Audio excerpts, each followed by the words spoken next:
Casey Kirtley. Today I'm going to teach you all about videography. We're going to start off looking at some conventional framing methods. These methods will help your audience achieve a concept called psychological closure that allows them to extend the rest of your subject's body. The first shot is an establishing shot. This is usually a very wide shot that is the first shot in a film or sequence. Many modern films no longer use a traditional establishing shot. The old convention was to start in a very wide shot that established the subject and the setting. Then you would work your way in progressively closer framing. In typical fashion, we would then move to a long shot. This shot comes in a little closer, shows the main subject from below the feet to just above the head. Moving in closer in this shot communicates this person's importance to the audience. Next, we move to a medium shot, which is generally shot from just above the waist to just above the head. The closer we get, the more we start to see the emotions on the faces of the subjects. Although average TV screen sizes have grown considerably in recent years, from 34 inches in 2002 to 46 in 2009, TV generally uses tighter framing than films do. Now is where you start to see some considerable variances in framing descriptions. What I call a close-up, a shot that frames from just below the triangles of the armpits on the lower side to just above the head on top, is sometimes called a medium close-up. I call it a close-up, some people call it a medium close-up. When you're working with someone, you may want to talk to them about framing in more detail to make sure you're on the same page. The next shot is framed to catch just the top of the shoulders or the trapezius muscles. And then the top edge of the frame cuts just above the hairline. I was taught this is an extreme close-up.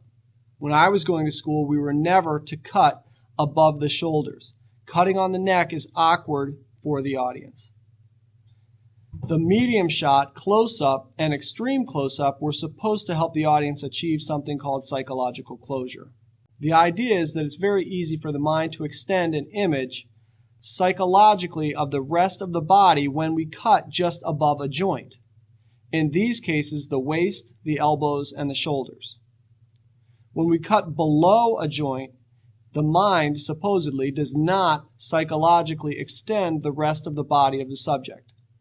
That said, movies and TV are using much closer framing than what was usually used in the past. An extreme close-up on some sets may describe a shot that frames just the subject's eyes. Recent descriptions I've seen say that an extreme close-up can be any shot of a single subject that fills an entire frame. So even though the terminology differs, the effect is always the same. The closer you get, the more emotion you show. The farther you get, the more of the background you can show. Think of the opening sequence in Jaws. In the close-up, we can see the terror on the victim's face. Seconds later, the ocean looks completely peaceful in a calming wide shot. So let's talk about camera moves. The key to camera moves is that you have a purpose in mind when you use a camera move. Putting a camera move in just because you haven't used it is never a good idea. If you want to exaggerate the height of something, you might use a slow, steady tilt that starts on someone's feet and then ends at their head. If you need to pan with a moving subject, that's a good reason. In video, very often, it's a better idea to let the subject move within the frame and even run out of the frame if necessary. A shot in a video does not need to be any different than a shot in photography. Think of yourself as framing a shot and then let your subjects move in and out within the frame. When trying to use the rule of thirds, think of your viewfinder as a tic-tac-toe grid.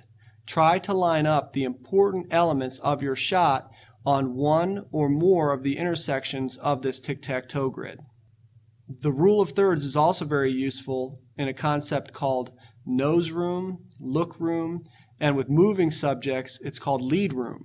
And the idea behind this is you would never want your subject's face right up against the edge of the frame. You want to give that subject room to look into, or if that subject's moving, room to move into. You don't want to put a moving subject at the front edge of the frame. You want to give them room to run into. As I said before, have a purpose in mind when you use camera moves. There's very few purposes I can think of where a shaky camera is a good idea. Unless you're shooting the Blair Witch Project in which you're trying to look like an amateur videographer, you want your camera to be steady. So get used to using a tripod as much as possible. Thank you for watching this video tutorial. I'm Casey Kirtley. I'll see you next time.